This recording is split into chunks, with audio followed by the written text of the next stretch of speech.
O caso teve seu início com um encontro em 98 do corpo de Selma Ferreira Queiroz. Inclusive o único corpo que foi encontrado íntegro nas matas do Parque do Estado.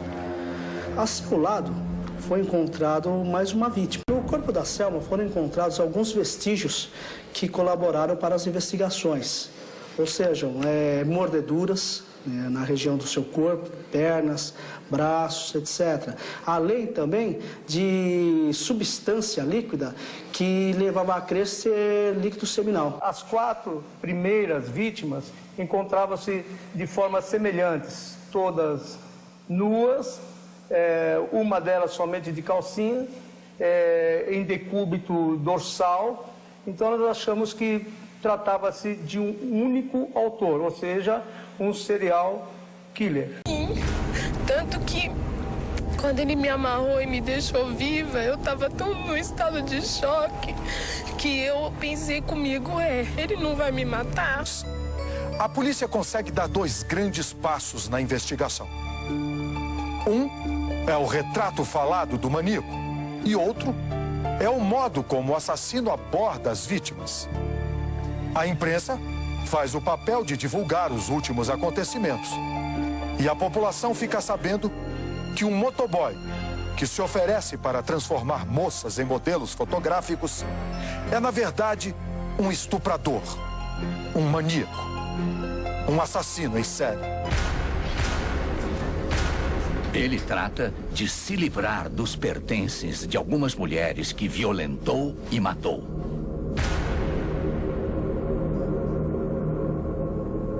No meio está o documento de Selma. Ele resolve queimar tudo e jogar na privada, para não deixar um vestígio sequer.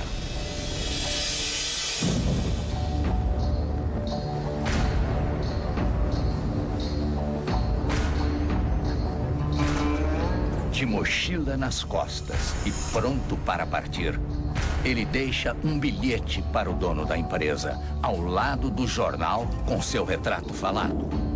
Jorge, me desculpe, mas tem que ser assim. Obrigado por tudo, meus amigos, e até um dia. E que Deus os acompanhe. Um abraço, Chico.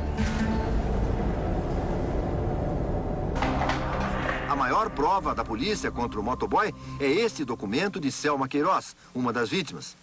Ao tentar desentupir o vaso sanitário do quarto onde Francisco dormia, o patrão dele encontrou a identidade de Selma e chamou a polícia. Também está sendo feito um exame de DNA no sêmen encontrado em uma das vítimas. Esta poderá ser a prova definitiva contra Francisco de Assis. Um vídeo caseiro de Francisco patinando chega às mãos da polícia. Através da análise da imagem, a perícia tenta comprovar que as mordidas encontradas no corpo de Selma foram feitas pelo motoboy patinador. A justiça, eu representei imediatamente pela prisão temporária dele. Logo que ele foi reconhecido, pedi a prisão temporária. A justiça concedeu o mandado de prisão. Creio eu, do início do caso até a decretação, tenham transcorrido cerca de 15 dias. 15 dias. Aí iniciamos a caçada humana. Francisco confessa ser o maníaco do parque e diz ao delegado que matou 9 mulheres. Mas apenas 8 corpos foram encontrados até então.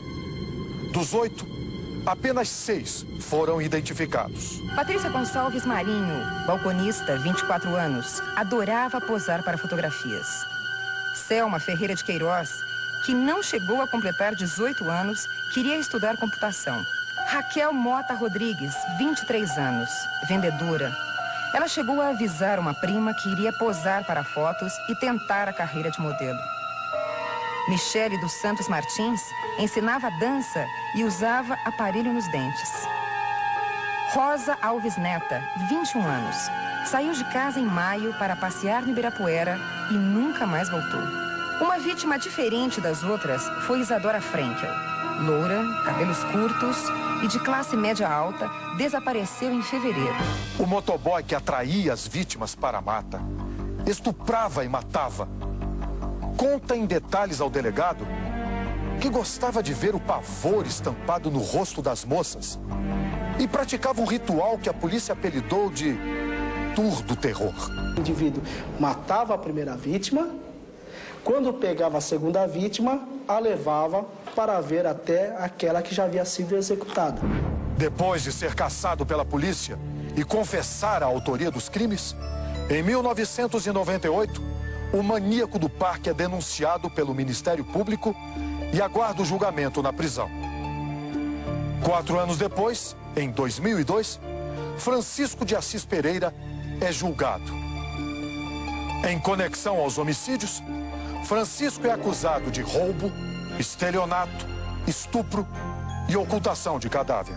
Depois de tentar contestar a autoria da violência contra as vítimas sobreviventes, a Defensoria resolve adotar outra estratégia: provar que o maníaco do parque é inimputável. O imputável responde pela prática do crime. O semi-imputável tem uma responsabilidade criminal diminuída. E o inimputável é aquele que não tem condições de responder pelos seus atos.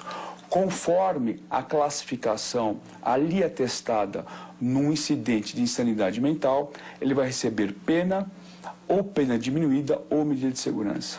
O transtorno de personalidade antissocial é uma nomenclatura nova que se dá para o transtorno de personalidade que se caracteriza pela incapacidade de tolerar frustrações, a incapacidade de manutenção de vínculos afetivos e sociais razoáveis e interessantes para ambas as partes, e uma necessidade muito grande de atender às suas próprias necessidades, os seus próprios anseios, as próprias vontades, independente da vontade da terceira pessoa. Francisco de Assis Pereira é submetido a um laudo psiquiátrico para comprovar se é responsável ou não pelos atos criminosos que cometeu. A perícia afirma que o acusado é semi-imputável, ou seja, não tem completa noção dos atos praticados. Ele é diagnosticado com transtorno antissocial de personalidade, o que o torna um psicopata.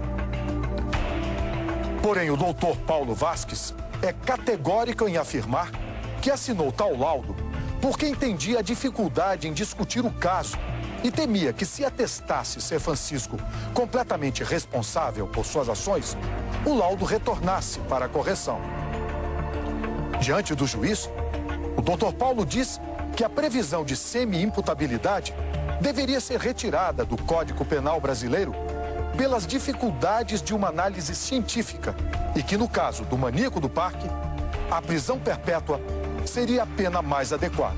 Porque se o Francisco retornar a viver em sociedade, fatalmente, eu não tenho dúvida alguma, ele voltará a matar. Da mesma forma, com a mesma crueldade e perversidade.